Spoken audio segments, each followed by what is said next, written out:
Taong 1979, nang ipinadala ng Diyos ang mag-asawang Pastor Lucio at Sita Miranda sa bayan ng Daraga upang pasimulan ang ministeryo ng Panginoon sa ilalim ng Church of the Foursquare Gospel in the Philippines. Walang kakilala, walang kamag-anak, walang pera. Ang tanging dala ay tinig na narinig mula sa Diyos upang simulan ang iglesia. Sa patnubay at biyaya ng Diyos ay naitatag ang Daraga Foursquare Gospel Church na noon ay nasa Zamora Street, Ilawu, Daraga, Albay. Taong 1981 ay nailipat ang mag-asawang Pastor Miranda sa Olongapo at dumating naman ang mag-asawang Pastor Roberto at Perla Mijares upang ipagpatuloy ang gawain ng Panginoon. Kalahating taon ng 1982 nang malipat ang iglesia mula sa Zamora Street patungong Panganiban Street, Ilawu 3 sa pangunguna ng humahaliling Pastor Santiago nang ang mag-asawang Mijares ay lumipat sa Uwas Albay upang pasimulan ang panibagong iglesia doon. Ilang buwan lamang ay muling napalitan si Pastor Santiago sa katawan ni Sister Bernice. Sa tulong ng mga namumuno sa iglesia, ang Daraga Foursquare Gospel Church ay muling nakalipat patungo sa ikalawang palapag ng Calleja Building sa panukalan ng Paterno at Rizal Street noong 1983.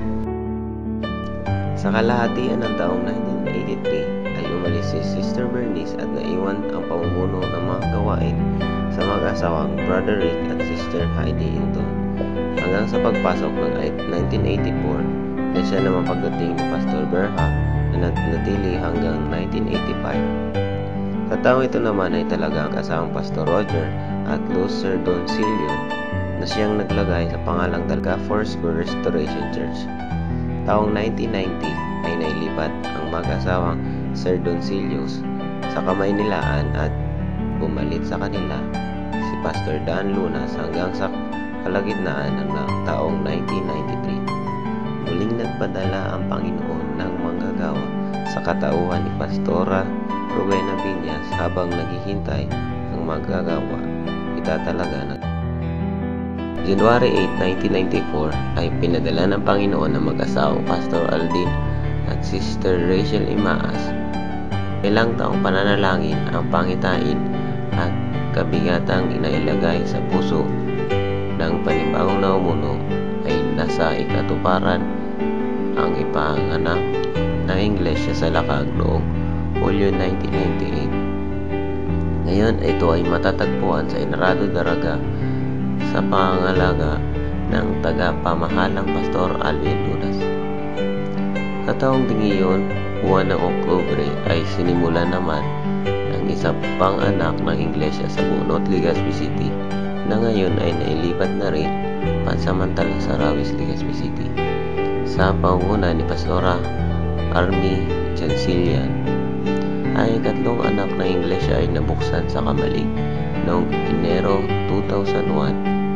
Subalit sa isang malungkot na pangyayari, ito ay kinailangang may sara. Mga ilang taon na rin ang nakakaraan. Buwan ng Hulyo 2003 nang ang mag-asawang Imaas ay pinadala ng Panginoon sa Cavite City kung saan sila ay lubos na ginamit ng Panginoon ngayon. Sa buwang dingiyo, pinadala ang Panginoon ang mag-asawang Pastor Job at Eming Paligwat kasama ang dalawa nilang anak na si Elizabeth Jemmy at Eunice Jessamine. Noon ay nasa isinapupunan pa lamang si Erica Joy. Nandito na sinilang sa Daraga Albay. Maraming mga hamon sa paglilingkod ang mga nagdaan sa Daraga Foursquare Gospel Church kasama na ang pagkawasak ng parsonage noong 2005 dahil sa bagyong Milenyo at pagkawasak ng buong gusali ng iglesia ilang buwan ang lumipas dahil sa bagyong Remi. Walang pera, walang kakayanan, subalit mayroong buhay na Diyos sa lahat ng pagkataon ay nagtataguyod sa gawain ng Daraga Foursquare Gospel Church. Himalang muling na ipaayos ang gusali sa biyaya at patnubay ng ating Diyos. Dumanas ng napakaraming pinansyal na pagsubok ang Daraga Foursquare Gospel Church. Subalit sa lahat ng iyon, ang Diyos ay hindi nagkulang na natiling tapat hanggang sa Calleja Building ay lumipat ang Daraga Foursquare Gospel Church noong October 2008 sa third floor ng Vicente Building na maging nagmamay-ari ng gusali ay tila kaloob pa rin ng Diyos sa Iglesia. Purihin ng Diyos sa mabuting loob ng mag-asawang Ronald D. At taong 2008 din napasimulan ang outreach sa San Isidro, Castilla, kung saan nakabili ng maliit na lupain ang mag-asawang Pastor Baliwan. Ngayon, ang gawain doon ay nagpapatuloy sa isang kapamilya na naipatayo sa tulong ng mga kaibigan at kamanggagawa ng mag-asawa. Mula sa pagiging outreach sa mga bata, ang Castilla Community Christian Church ay mayroon ngayong regular worship service na naisasagawa at 2 hanggang 4 na Sunday School classes para sa mga bata at kabataan. Ang ating mga matatapat na manggagawa sa Daraga ay siya rin patuloy na humahayo sa dakong iyon sa pangunguna ni Pastor Joe at Ate Nelly Laguno na siya nating kasalukuyang coordinator doon.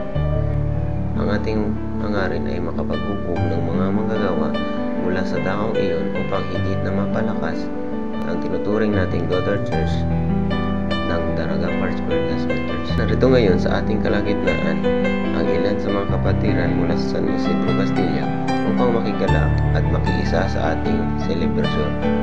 Atin po silang tanggapin ng may buong pagmamahal. Noong December 2012 ay napasimulan ang magpalawak ng gawain pangbata sa pamamagitan ng pagkakaroon ng regular feeding program tuwing linggo ng hapon. Ang ilang mga membro ng SKC at mga kabataan na sila Eman, Joe, Erica, Eunice, Alisa, Queenie, Jan at JR. Kasama na rin si Ate SB ay siyang mga katuwang ni Pastora sa pagtuturo at pag-aasikaso sa higit 30 na mga bata kung minsan ay umaabot ng 60. Ang isang malaking kasiyahan ay may ilang magulang na rin ang dumadalos na siyang pinagpaplanuhan na rin ng pagkakaroon ng sariling grupo sa pag-aaral.